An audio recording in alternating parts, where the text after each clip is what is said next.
Hello there.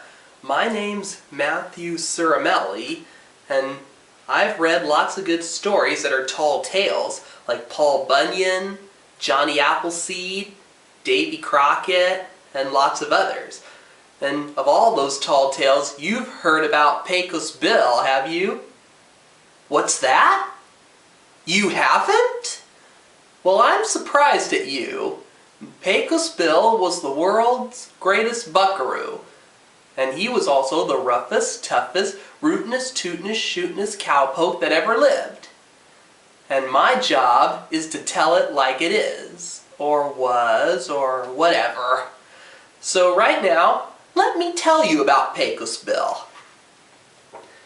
Down Texas way, the Pecos River flows. Where it comes from, no one knows. One day, when a prairie wagon full of children, dogs, pots, and pans was crossing the river, the smallest child rolled out the back. His name was Bill. He sat there all alone in the desert till a mother coyote came along and took pity on him. She decided he could grow up with the coyote pups in the pack. Bill felt at home with the coyotes. He was spunky too. As he grew up, he learned to outlope the antelopes, outjump the jackrabbits, and outhiss the snakes. A young colt came to the Pecos land, a colt who was weak and couldn't defend himself against the buzzards. Bill decided to help out. Before long, the fight was over, and Bill and the colt were friends. And during that time, it was even the beginning of a beautiful friendship. The two stuck together like warts on a toad, like birds of a feather, from that time on. When Bill grew up, he became a cowboy, the toughest critter west of the Alamo. Bill could rope anything with his lariat, even a raging cyclone. He saddled it, then tamed it to a breeze. At one time, there was a drought all over Texas. Bill brought a rain cloud from California to wet things down. That's how we got the Gulf of Mexico. When a group of cattle rustlers stole a herd, they didn't know the herd was Bill's. He caught the crooked villains and knocked out all their fillings.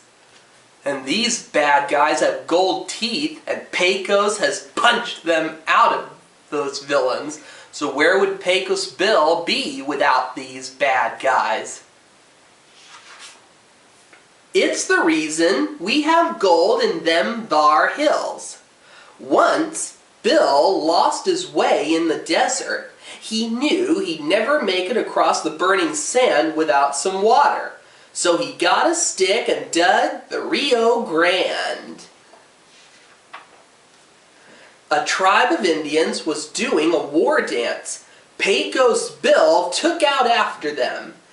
The Indians ran fast, faster and faster, till they ran right out of their war paint. It was left in bright streaks on the rocks behind them. That's how the Painted Desert got its name.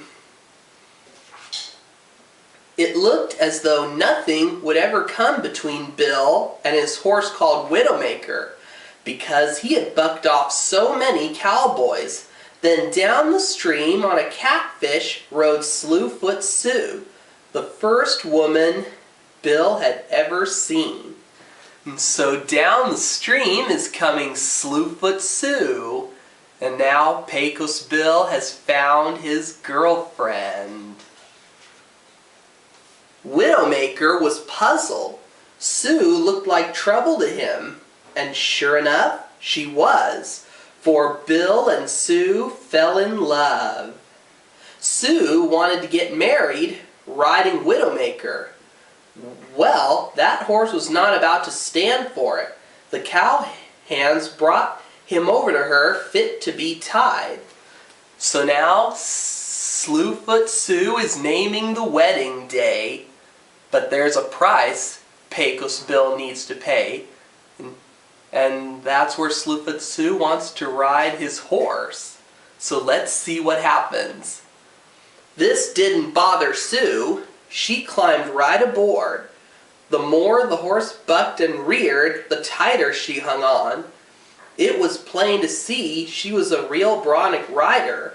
Then something else happened. Sue had a wire bustle on her wedding gown. It began to work like a spring as she bounced up and down, sending her higher and higher into the air. Bill could see what was wrong. He got out his lariat and swung it in a wide loop. Hasn't he lassoed everything from a drop of water to a gang of rustlers? He threw the loop wide and high up in the sky. But for the first time in his life, Bill missed. No one could understand it except Widowmaker. He was standing on the rope. Because of this, Bill can't rescue Slewfoot Sue. The champion missed. Sue kept on flying right up to the moon, and that was where she stayed. As for Bill, he rode away from the plains and never returned. Folks think he went back to the coyotes. They say that when the coyotes howl at the full moon, you can hear Bill howling with them. But just ask anyone who the best cowboy in Texas is. They'll still tell you it's Pecos Bill. And that's it for tonight's story of Pecos Bill. And so long for tonight, and Merry Christmas.